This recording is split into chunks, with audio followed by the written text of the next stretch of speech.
Его последний проект, возможно, самый дорогой в мире гараж.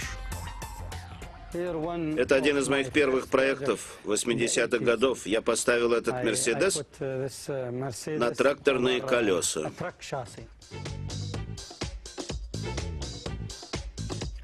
У шейха Хамада более 200 автомашин. Эклектичная смесь классических машин, джипов, грузовиков, хаммеров, спортивных машин и некоторых, которым трудно дать название.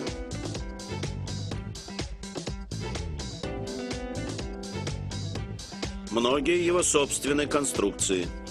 Ему нравятся эти исторические грузовики Dodge, поэтому он делает их разными по размеру. Вот этот в 4 раза больше по размеру, чем этот, но стоит в 64 раза дороже.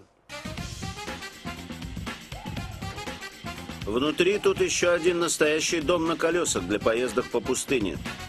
На втором этаже через ветровое стекло видно спальню хозяина. Там даже есть кухня и гостевые спальни. А вот мы на балконе, на большом балконе. Тут может сесть вертолет. Самая дорогая машина – этот большой Rolls-Royce. Его Величество королева Елизавета, когда была здесь в 80-м году, ездила на такой же машине. Поэтому мы поставили там британский флаг.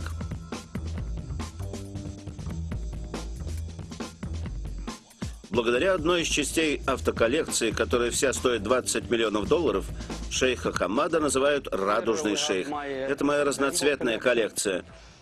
Я пользуюсь ими в соответствии с днем недели. Суббота, воскресенье, понедельник, вторник, среда и четверг, а вот та пятница.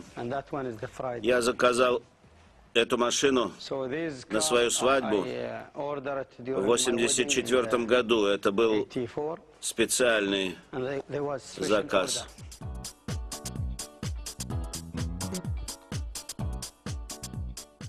Они все седаны с 4 дверями.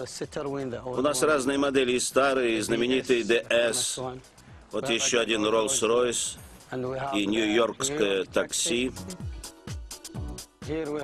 Тут большой грузовик, тот, что тащит глобус.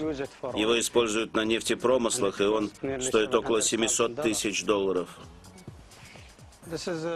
это новая машина, сделанная в США фирмой Chrysler. Прекрасный автомобиль.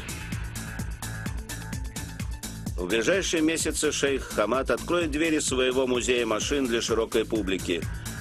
Он планировал это последние 3 года, и как член правящей семьи он может гарантировать, что коллекция машин еще пополнится.